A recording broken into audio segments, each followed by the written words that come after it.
Good day friends, I'm Dr. A.S.K. Gupta and I'm going to talk to you about the Polyhydramnios. You can see that this is a patient on 20 weeks of gestation and she has come to us for a routine ultrasound examination. She has been referred specially because her abdomen is very large. And when we see this patient, we find that she is having a Polyhydramnios. What is Polyhydramnios? Usually the single depth of the amniotic fluid, maximum depth of the amniotic fluid is not more than 8 centimeters, but here we find that the single vertical pocket depth is more than 12 millimeters. It means it is much more than the 8 millimeters. Similarly, the Polyhydramnios can be classified into mild, moderate or severe depending upon the single largest vertical depth of the amniotic fluid. In case the single largest vertical pocket depth is more than 8 centimeters but less than 11, then it will be called as a mild Polyhydramnios. If it is more than 12 centimeters but less than 15 centimeters, then it is moderate Polyhydramnios. But in case it is more than 15 centimeters, then it will be called as severe Polyhydramnios. Usually the amniotic fluid index is less than 25. In case the AFI is 25 to 30, it is a mild Polyhydramnios. In case it is more than 30 to less than 35, then it is called as a moderate Polyhydramnios. And in case the AFI is more than 35, then it will be called as a severe Polyhydramnios. Polyhydramnios is a condition which is associated with the increased amniotic fluid volume, which is more than expected for that gestational age.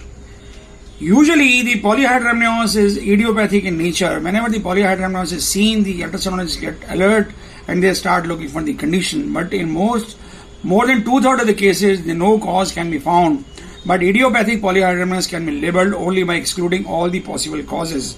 In around 1/3 of the cases, the maternal causes may be the responsible for the Polyhydramnios, and these causes include maternal diabetes or the maternal congestive heart failure.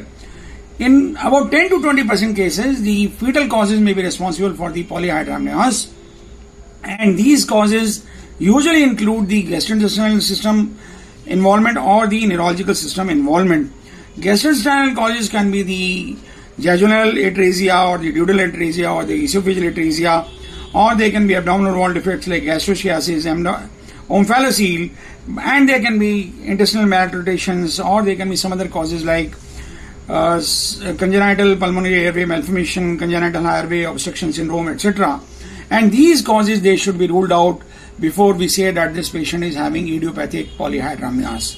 In this patient, we try to rule out all the causes, but we could not find any cause, so we are going to label it as a idiopathic Polyhydramnios.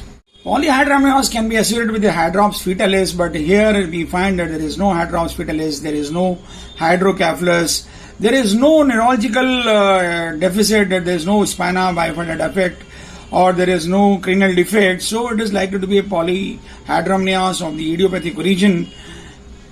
Usually we should measure the width of the placenta. Usually around 20 weeks of gestation, the placental width is around 20 millimeters, but here we find that the placenta is very thin and it is only 13 millimeters in width. Here you can see that the gastric bubble is normal and single, and there is no structural heart defect, so it is quite unlikely that the fetus is having gastric outlet obstruction or the congenital structural heart defect. We try to look for the ductus venosus flow, and we found that the ductus venosus flow is normal.